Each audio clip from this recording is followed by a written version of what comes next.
Hello, everyone. My name is Brenda Tracy. I am a registered nurse. I'm a single mother, and I'm a rape survivor. In 1998, my best friend called and asked if I would go over to her boyfriend's apartment with her. He was a football player for Oregon State University. His brother from California had come. He was visiting, and he brought a friend. The roommate was also a football player, and then another player showed up that evening. So when I was first asked if I wanted a drink, I said no. But then my friend said, "It's okay, you're safe here. You can drink, you can crash on the couch if you have too much. It'll be fine." And so I had a drink. And the first time I came to some consciousness, I became immediately aware that I was laying on the floor on my back. I was naked. And I was unable to move my arms or my legs. And I was being sexually assaulted by all four men. That makes me sick to my stomach. And that makes me nervous. But then I also look at this as kind of a life and death issue, right? When I talk in my story about you never know what someone else is going through.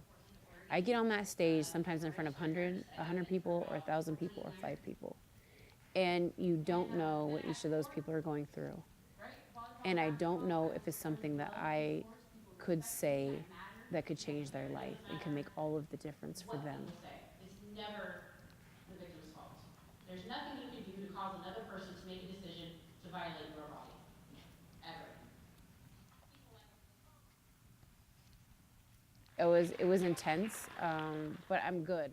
You know, the hardest part is sharing my story, but it's like in the beginning it's so hard, but then by the end, when you have people who are inspired and you have people coming to talk to you and hug you and thank you, it makes it all worth it. And not just people thanking me, but people thanking me because they're finding healing for themselves.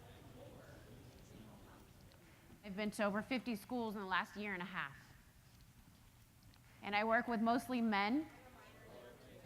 Voices of Men is doing amazing work in this area and helping men to, break down those barriers and those things that we kind of box men into this, like you can only be one way to be a man. And Voices of Men is really trying to just dismantle those ideas that we've inflicted on our men, right? They saw the work that I was doing with men, and they were interested in aligning themselves with me, which I think is really important. I think men and women have to align themselves together on this issue. And so they kind of welcomed me in and brought me in this week, and I'm just so thankful for them. It makes me feel good to know that not only was I here working really hard this week and trying to inspire change, but that I have people behind me. They're going to make sure this keeps going. And then they thought, what about my kids? What about my sons, my little boys? They'll need me. So I travel the country and I work with men, the 90%, the good men that wouldn't commit these crimes, and I ask them to get engaged, and I ask them to stand up, and I ask them to check the 10%. I ask them to have conversations with each other. I think whenever I speak, I want people to identify with something. I want them to say, oh, that's me. I'm the 90%. I'm the guy that doesn't do that. I'm the guy that can be the change. I'm the guy that can be the solution. And helping them to kind of walk to that place themselves. Then you can start talking about, here's the things that the 90% would do. Here's the things that the good guys would do. If they see something, they would say something. They would care not just about their own sister, but about someone else's sister. They would identify not only their own humanity, but other people's humanity. There's no shame in saying that this is a men's issue. There's no shame in that, right? And at the same time that it's a men's issue, men are also the solution.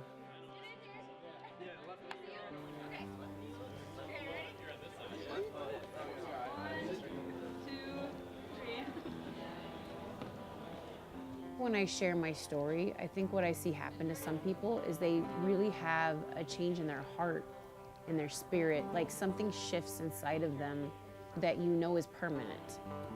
It's something that shifts in them emotionally and mentally and spiritually. And when you see that, kind of that click and that shift, then you know that it's going to be different moving forward. Like something happened for them. What I'm going to ask is, I'm going to ask if there's any man in here that is willing to set the expectation. I would ask that you, in a minute, not yet, stand. And by you standing, you then give permission to another man to stand and set the expectation, and another, and another, and another, and another. And this is how a culture changes.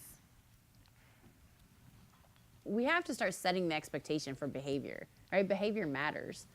And we set the expectation on a lot of things, grades and all these different things, but not necessarily behavior. And I wanted to see adults, and especially men and coaches, standing in front of young men and saying, like, this is the expectation, and I need you to reach it. Because if you don't set it, how do you expect anyone to reach it? So can we just, at the very basic level, set an expectation of sexual violence and, physical violence, sexual assault, domestic violence is not okay. Can we just say that first? And so that was where the pledge came from.